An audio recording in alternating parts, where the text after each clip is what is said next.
Soto family namasyal ngayon sa Singapore kasama ang buong pamilya. Nakakatuwa lamang dahil talagang mahilig silang mag-travel, lalong-lalo na si Bossing at si Pauline. Talagang sinusunod nila ang gusto ng kanilang mga anak na si Tali at Mochi. Sanay na sanay talaga silang mag-travel. Panoorin at kung hindi pa nakasubscribe, don't forget to click subscribe and hit the notification bell to keep you updated. Pag may free time talaga sina Bossing, mas pinipili nga nilang mag-anak na sa ibang bansa na lang magbakasyon. Dahil mas gusto nga nila ang pasyalan doon at malayo sa kaguluhan. Napaka-peaceful maglakad-lakad at hindi hindrance ang mga taong nakapaligid sa kanila dahil parang normal lang silang namamasyal at naglalakad sa ibang bansa.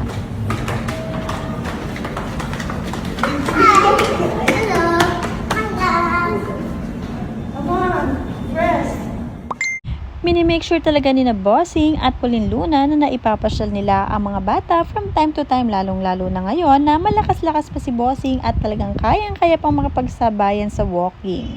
Sinusulat nila ang mga pagkakataong mayroon silang maraming oras para mamasyal, lalong-lalo na sa ibang bansa dahil mahilig talaga itong si Natalie sa mga Universal Studios, sa Tokyo Disneyland,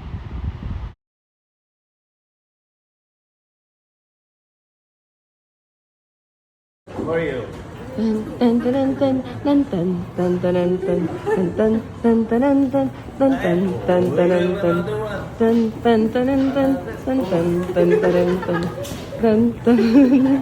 One, post, one.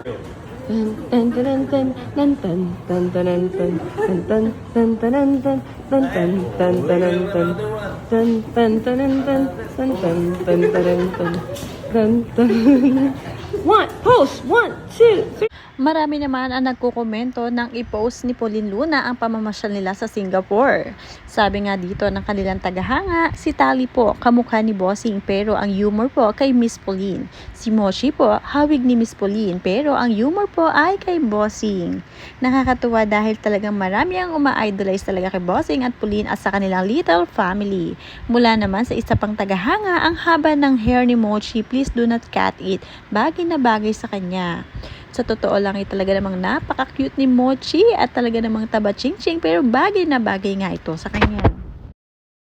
Siguradong marami ang magpapapicture sa mga cute na batang ito pag nakita sila sa Singapore dahil marami talagang Pilipino doon na namamasyal ngayon. Sabi dito na isa pang tagahanga nila, I've been there last July 14 and we enjoyed the rides with our 82 years old mom and she is so brave. Happy for you, Miss Pauline and family. At syempre, hindi magtatapos ang kanilang travel kung hindi sila sasakay sa mga rides. Kaya naman pati si Mami Pauline ay napasakay nga at napahiyaw. Syempre, gagawin niya nga ito para sa kanyang mga anak, para sila ay masiyahan sa kanilang travel at makumpleto ang kanilang bucket list.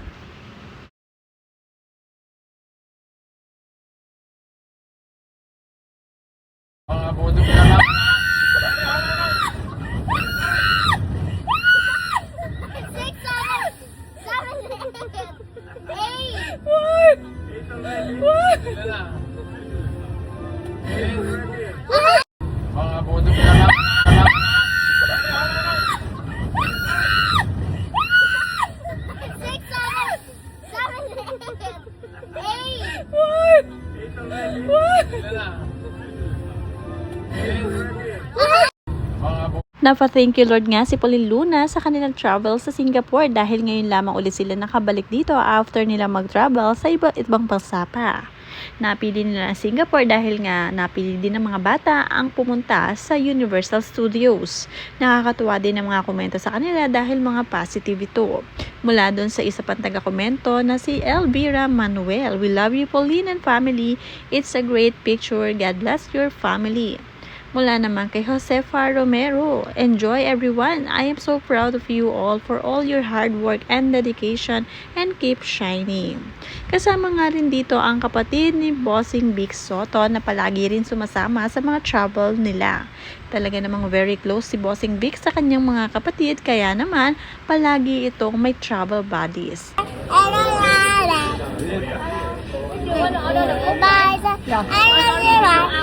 No more Coke.